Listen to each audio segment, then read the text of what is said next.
ॐ श्रीं गौं गोरक्षनाथाय विद्महे शून्यपुत्राय धीमहि तन्नो गोरक्षनिरञ्जनः प्रचोदयात्। वैश्विक सिद्ध साधना के माध्यम से मैं मिलिंद देव आप सभी का हार्दिक स्वागत करता हूं। प्रार्थना करते हैं। ओम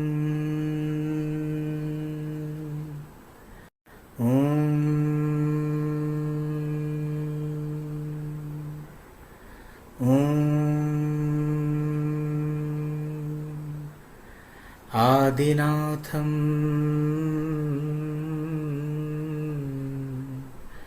नमस्कृत्यं शक्तिरूपं जगद्गुरुं वक्षे गोरक्षनाथोऽहं सिद्धसिद्धान्तपद्धतिम्।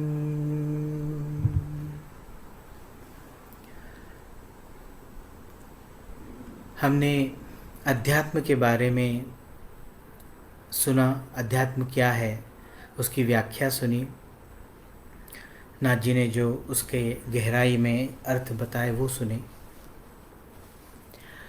लेकिन ये अध्यात्म हमें किस लिए चाहिए? इस अध्यात्म का इम्पोर्टेंस क्या है? हमारे जीवन में अध्यात्म का इम्पोर्टेंस क्या है, इसको समझते हैं। अध्यात्म मतलब स्वयं को जानना, स्वयं को पहचानना या स्वयं पर नियंत्रण पाना। अब अगर देखें तो जितने भी प्राणी इस जगत में हैं, इंसान छोड़कर, मतलब पशु है, पक्षी है, अमीबा से लेकर डायनासोर तक, कितने भी आप छोटा जीव से लेकर बड़े जीव तक कितने लोग आप देखें, प्राणी देखें, तो इनमें अध्यात्म का कोई ज्ञान नहीं है। ये समझिए कि एक सिंह है, लायन है, तो वो लायन बन के उसने जन्म लिया तो मृत्यु तक वो लायन ही रहता है, उसमें कोई फ़र्क नहीं होता है।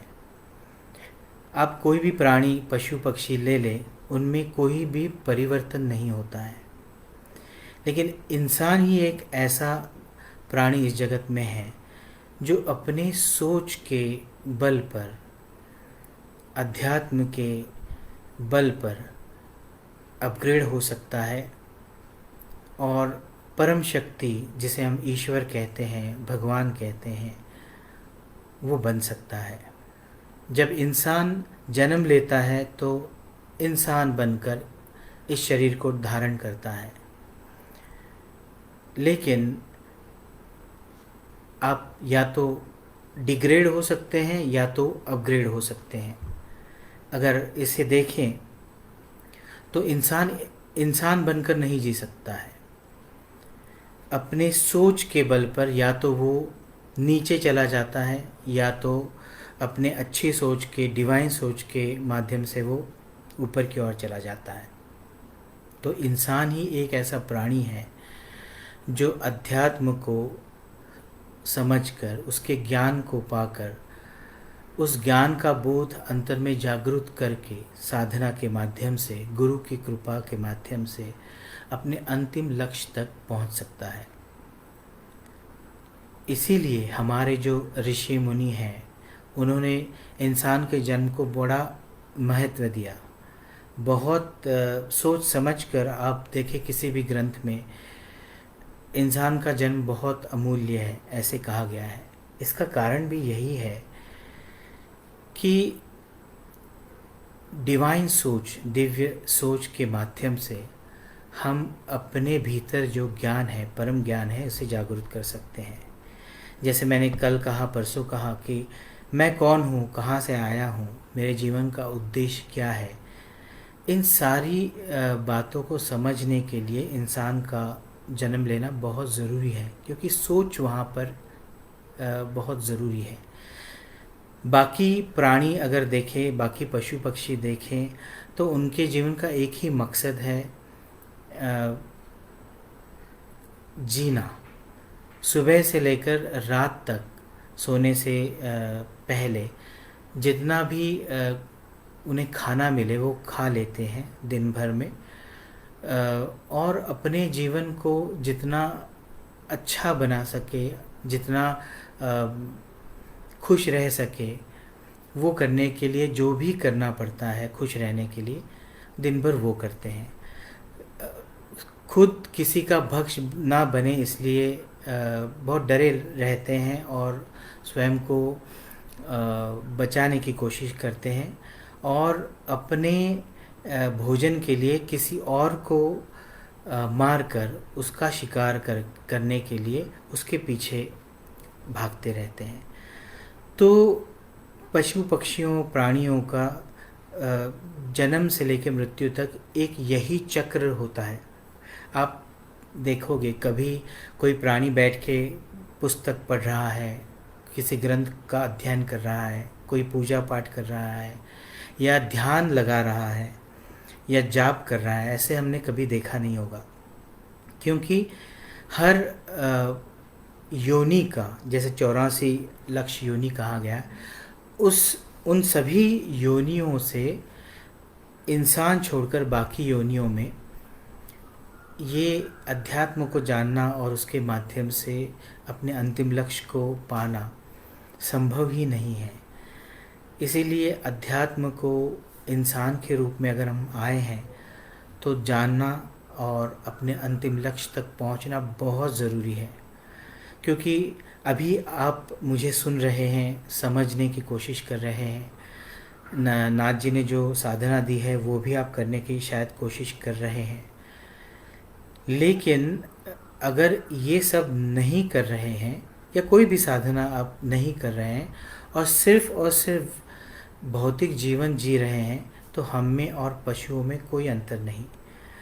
और फिर इंसान के जन्म लेने का कोई मकसद ही नहीं रह जाता। इसलिए शायद अगला जन्म और नीचे की ओर जाएंगे। जो भी कर्म हमने किए हैं उसके कारण जो फल मिलेगा उससे हम इंसान से और नीचे की ओर जाएंगे, दूसरे किसी पशु योनि में जाएंगे, तो फिर से इंसान का जन्म पाना बहुत ही दुर्लभ है और कठिन है। और फिर इंसान के जन्म को पाने के बाद अध्यात्म की ओर झुकाव होना, उसका अभ्यास करना, साधना करना, गुरु की कृपा पाना, वो जो एक पैशन होता है कि नहीं मुझे अपने अंतिम लक्ष्य तक पहुंचना है, इसीलिए अवेयरनेस में रहना, ये सब मिलना बहुत ही दुर्लभ है। और इन सब के साथ अपने अंतिम लक्ष्य तक पहुंचना उसी जन्म में, और जन्म मरण के चक्र से बाहर निकलकर अपग्रेड होना, ये और भी दुर्लभ और भी कठिन बात है। इसे समझना पड़ेगा। आज हम सुबह से लेकर रात के सोने के समय तक दिन भर में क्या क्या करते हैं, क्या सोचते हैं, क्या एक्ट करते हैं, क्या एक्शन लेते हैं, किसके साथ कैसा व्यवहार करते हैं, हम किसी को दुख देते हैं, किसी को सुख देते हैं, अपने स्वार्थ के लिए किसी को ठग लेते हैं, इन बहुत सारी चीज़ों को समझना पड़ेगा। इसीलिए हर पल, चाहे आप कोई भी कर्म कर रहे हो, अंदर हर एक क्षण हमें इस बात का एहसास होना चाहिए कि मेरे भीतर अध्यात्म मतलब स्वयं को जानना, स्वयं पर नियंत्रण रखना, ये हर पल उसका चिंतन चल रहा है। जैसे हम किसी भगवान का जाप करते हैं, जैसे शिव का हो तो ओम नमः शिवाय, या गणेश का हो गणपति का ओम गंग गणपते नमः, ये जाप हम करते हैं। तो इसमें क्या होता है, हम उस जाप के पीछे हर एक पल उसके वाइब्रेशंस को जुड़ते हैं और उसके पीछे पीछे चलते हैं। तो उन दिव्य वाइब्रेशंस के साथ हम आगे बढ़ रहे हैं। उसके साथ अगर ये अवेयरनेस है तो विवेक जागृत होगा। विवेक के साथ जो सोच रहेगी उसके कारण आपका व्यवहार सही रहेगा दूसरों से, स्वयं से, और जो भी कर्म रहेगा वो दिव्य ही होगा, जो भी सोच होगी वो दिव्य ही होगी। इसीलिए हमारे जीवन की नींव, हमारे जीवन का बेस जो है वो अध्यात्म है, समझना पड़ेगा।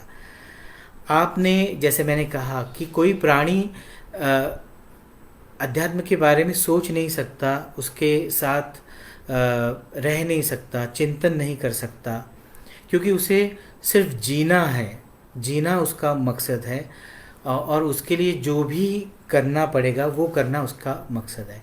इसलिए वहाँ पर हम विवेक के साथ जिए, नीति के साथ जिए, कोई अनीति ना करे, फिर किसी को दुख ना दे, ये सारी चीज़ें आती नहीं हैं। वहाँ पे सिर्फ यही होता है कि सरवाइव करना। और इंसान ही एक ऐसा इस जगत में जीव है बाकी जीवों में कि वो विवेक के साथ अपने पूरे जीवन को बदल सकता है, चेंज कर सकता है, अपने सोच को पॉजिटिव या निगेटिव से ऊपर लेकर उसको डिवाइन कर सकता है। अगर ये नहीं है तो हम में और बाकी प्राणियों में कोई फ़र्क नहीं है। आज अगर हम अपने जीवन को देखें, क्योंकि हमारा जो भारत के लोगों का जो एक बेस था, जो एक नींव थी, वो अध्यात्म थी। स्वयं की पहचान, the truth of my self, मेरी स्वयं की सत्य पहचान जो है वो हमारी नींव थी, वही हमसे छूट गई है। और फिर जो भी बाकी चीज़ हम लोग कर रहे हैं, बाकी चीज़ों की जो भी नींव रहेगी वो मजबूत नहीं रहेगी। जिस नींव पर, जिस बेस पर हम लोग इमारत खड़ी कर रहे हैं, वो इमारत की नींव ही अगर बहुत वीक है, कभी भी टूट सकती है, तो उसके ऊपर जो बिल्डिंग बनेगी, इमारत बनेगी, वो भी कभी भी धाराशायी हो सकती है। तो हमारे जीवन का बेस अध्यात्म था, अध्यात्म है, और अध्यात्म ही होना चाहिए। अगर वो नहीं है तो बाकी कोई भी चीज़ मायने नहीं रखती। अगर हमने बहुत सारी किताबें पढ़ी, बहुत सारी बड़ी बड़ी डिग्रियां ली, बहुत बड़े बड़े पद पर हम हैं, बहुत बड़े पैकेज को लेकर हम बहुत बड़ा धन कमा रहे हैं, ये बहुत अच्छी बात है। लेकिन ये सारी बातें अगर हमारे पास आध्यात्मिक सोच नहीं है, वो विवेक नहीं है, वो डिविनिटी नहीं है, तो इसका कोई मतलब अंत में नहीं रहता है। आप बहुत सारे उदाहरण देख लीजिए कि बहुत बड़े बड़े साम्राज्य जिन्होंने निर्माण किए, वो साम्राज्य निर्माण करते वक्त हज़ारों, लाखों, करोड़ों लोगों को मार दिया गया, उनका बलि दे दिया गया, क्योंकि साम्राज्य का विस्तार या साम्राज्य बनाते वक्त जो भी उनके आड़े आया, उन सम्राटों ने उन लोगों को मार दिया, उनका धन लूट लिया, और बड़े बड़े महल बना दिए, उनके पास बहुत अच्छे अच्छे लोग उन्होंने रख दिए, किसी भी बात की कोई कमी नहीं थी। लोगों के सिंहासन सोने के बने, उस पर हीरे मोती जवाहरात जड़े, और किसी भी बात की उनके पास कमी नहीं थी। लेकिन अंत बड़ा दुखदाई हुआ, क्योंकि जो आध्यात्मिक सोच है कि आप कितने भी बड़े पद पर हो, कितना भी आपके पास धन हो, और कितने भी साम्राज्य के आप स्वामी हो, और एक शक्तिशाली स्वामी हो, आपके पास बड़ी ताकत हो, अंत में सभी चीज़ें आपको यहीं पर छोड़कर अपने आगे के सफ़र में चलते रहना है। और ये इस जीवन में जो भी हमने कमाया है वो हम अपने अगले जन्म में नहीं लेकर जा सकते हैं। सबसे बड़ी प्रॉब्लम जो है विटंबना जो है वो ये है कि जितना भी धन, जितनी भी डिग्रियां जो भी हमने भौतिक जीवन में पढ़ा है, उसको हम अपने अगले सफ़र में नहीं लेकर जा सकते हैं। तो इसे अगर आप समझते हैं तो फिर हमारे जीवन का जो उद्देश्य है उसे समझना पड़ेगा। आज हम देखते हैं कि 2019 ख़त्म होकर 2020 ख़त्म हुआ और 2021 में हम हैं। गए 1.5 साल में कोरोना के महामारी के इस संपूर्ण काल में जिस तरीके से लोगों को हमने मरते हुए देखा, वो चाहे धनवान हो, चाहे गरीब हो, चाहे मिडिल क्लास हो, मृत्यु ये नहीं देखता है कि आप कौन हैं, कहाँ से बिलोंग करते हैं, क्या करते हैं, कौन से धर्म के हैं, ये नहीं देखता। वो आपका कर्म देखता है, उसके अनुसार उसका फल देता है। तो इस समय में, इस पूरे भयंकर काल में हमने देखा कि लोग मर रहे हैं और जिनके पास सत्ता है, जिनके पास पूरी सिस्टम है, वो सारे लोग, उनमें से बहुत अच्छे भी लोग थे जिन्होंने सच में सेवा की, सच में सही में कार्य किया, लेकिन बहुत सारे ऐसे लोग उसमें हैं, जैसे पॉलिटिशियंस हो, जिसमें ब्यूरोक्रेट्स हों, जिसमें मेडिकल फील्ड के लोग हों, जिसमें हॉस्पिटल्स हों, जिसमें एनजीओज़ हैं। बहुत सारे ऐसे लोग हैं जिनके हाथ में इसकी लगाम है। उसमें अच्छे लोग थे, उन्होंने बहुत अच्छा काम किया, लेकिन मैक्सिमम लोग ऐसे भी उनमें हैं कि जिन्होंने इस संधि का, इस अपॉर्चुनिटी का अपॉर्चुनिस्टिक बनकर बहुत ही गलत फ़ायदा उठाया और लोगों से पैसा लूटना, 1 रुपए की चीज़ को 100 रुपए लगाना और उसमें उन्होंने गरीब, मिडिल क्लास या अमीर ऐसा कोई फ़र्क नहीं किया। जो भी आया उसको लूटो, उसकी असहायता का फ़ायदा उठाओ। यही हमने इन 1.5 साल में देखा और ये भारत में भारतीय लोगों के बर्ताव में हमने ये बात देखी। ये सबसे दुखद बात है और इसका कारण ये है कि गए 200, 250, 300 सालों में जब ब्रिटिश यहाँ पर आए और उन्होंने राज्य किया, तो उन्होंने हमारा जो कल्चर था, हमारी जो परंपरा थी, हमारा जो धर्म था, उसका एक स्ट्रक्चर था, जो पूरा स्ट्रक्चर धार्मिक, हमारे अध्यात्म के ऊपर बेस्ड था। धर्म अध्यात्म के ऊपर बेस्ड था। जो भी रोज़मर्रा की जीवन की बातें हैं, जो भी एक्शंस हैं, वो सारी अध्यात्म के ऊपर बेस्ड थी। जितने भी कर्म कांड थे वो सारा अध्यात्म के ऊपर बेस्ड था, सत्य के ऊपर बेस्ड था। तो वो सारा इन 300 सालों में अगर देखेंगे तो धीरे धीरे धीरे धाराशायी होता गया और जो भी बाकी रहा वो विकृत हो गया। धर्म विकृत हो गया, सोच विकृत हो गई, एक्शंस रिएक्शंस विकृत हो गए और एक ही बात बच गई। क्योंकि अगर हम अध्यात्म छोड़ देते हैं तो हम भौतिक हो जाते हैं और भौतिक में जड़वाद जो है, जड़ता जो है, वो बहुत ज़्यादा हावी हो जाती है इंसान पर। और इंसान के पास सबसे बड़ा शस्त्र अस्त्र है, वो है सोच। लेकिन उस सोच को हम प्यार के लिए, श्रद्धा के लिए, साधना के लिए, अध्यात्म के लिए या व्यवहार के लिए सही तरीके से नहीं इस्तेमाल करते, वो गलत तरीके से इस्तेमाल करते हैं।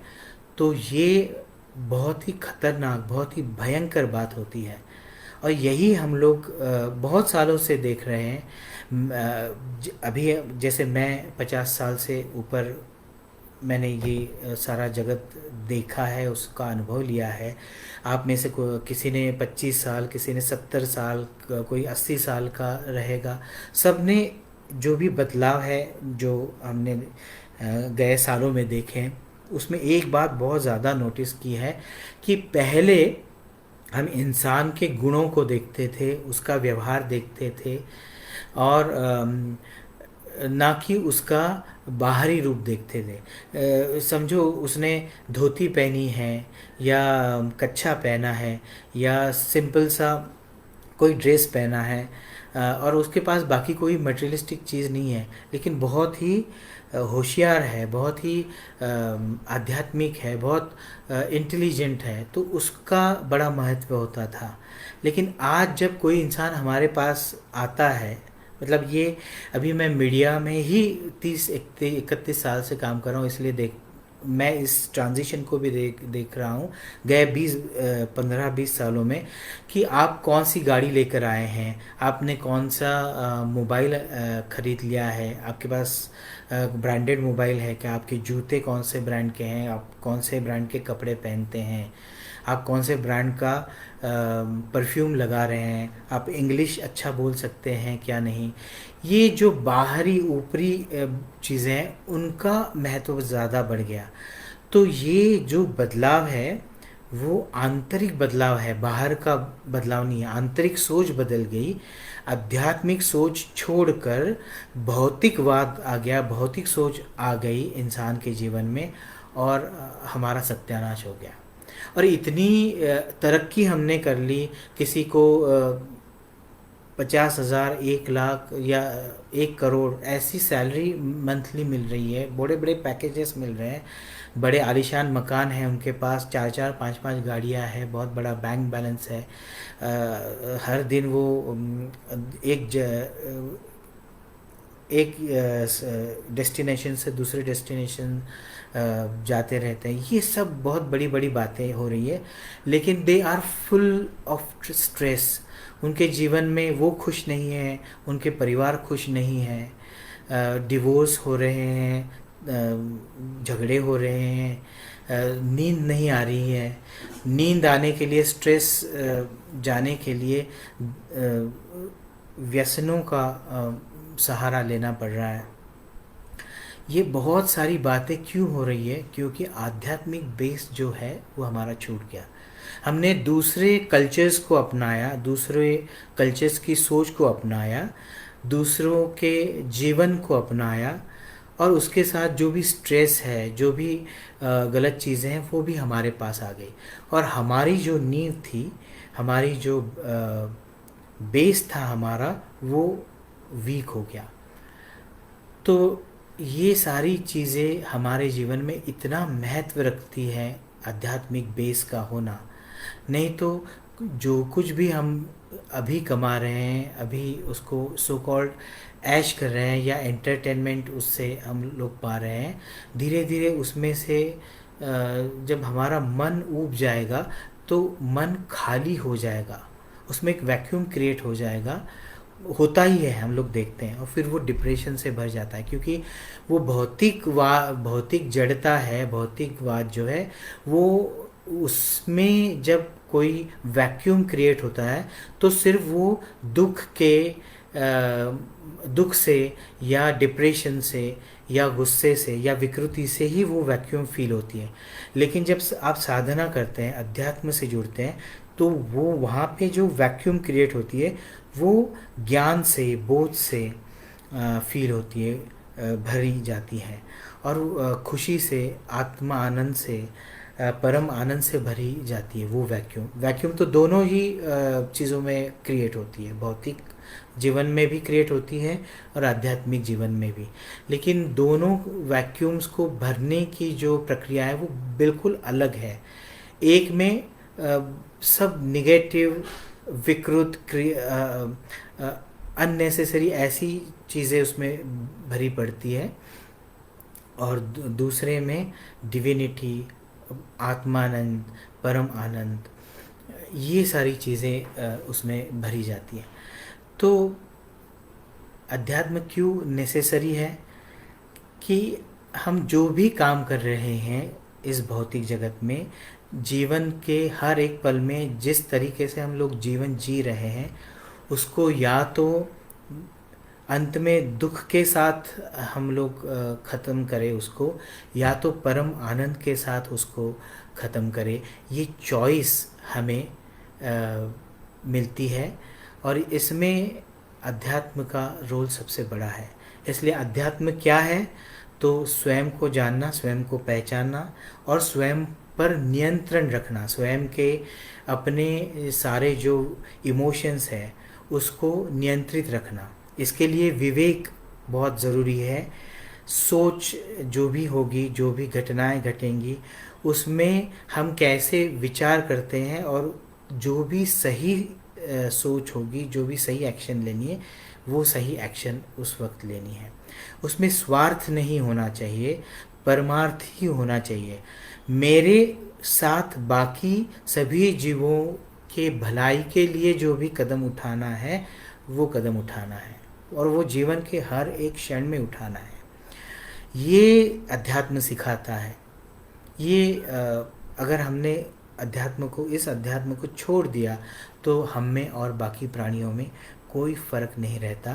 और अगर ये फ़र्क मिट गया तो हम पशु प्राणियों के जीवन में ही फिर से वापस लौट जाते हैं, और फिर से ज़ीरो से हमें ऊपर की ओर फिर से चलते हुए चढ़ाई करनी पड़ती है। हिमालय की चोटी पर पहुंचना है तो उसके जो सारे नियम हैं उसके अनुसार हमें ऊपर जाना पड़ेगा। अगर वो उन नियमों का पालन ना करें तो नीचे आ जाएंगे और फिर से चढ़ाई करनी पड़ेगी। इसीलिए अध्यात्म हमारे जीवन की नींव होनी चाहिए, हमारे जीवन की इमारत की जो बेस है उसका वो होना चाहिए। इसके अलावा दूसरी कोई चीज़ हमें बचा नहीं सकती है। And it is tested and proven. आप चाहे कुछ भी करो, आप साइकोलॉजी के माध्यम से, उस पढ़ाई के माध्यम से जीवन को सुखी करने की कोशिश करो, बहुत सारे अलग अलग फिलोसॉफिकल फंडे यूज़ करो, ये सब बाहरी चीज़ें हो गई। लेकिन जब साधना करेंगे, अवेयरनेस में रहेंगे, हर पल विवेक के साथ जिएंगे, तभी जीवन निखर के आएगा, आपकी पर्सनालिटी निखर के आएगी और वही आपको अपने अंतिम लक्ष्य तक पहुंचाएगी। तो इतना महत्व अध्यात्म के लिए है, और मुझे लगता है कि इसी सोच के साथ हम अपना जीवन जीने की कोशिश करेंगे। हम अपने साथ जितने भी आपके दोस्त हैं, आपके रिश्तेदार हैं, आपके कोलीग्स हैं, उन तक ये बात पहुंचाए और खुद भी उसी तरह जीवन जिए और दूसरों को जीवन इसी तरह जीने के लिए प्रेरित करें। तभी हर एक जीव है वो अपने अंतिम लक्ष्य तक पहुंचेगा। तो आज के लिए बस इतना ही। कल फिर से मिलते हैं अलग टॉपिक के साथ। अलक्ष्य निरंजन, परिपूर्ण कल्याणम।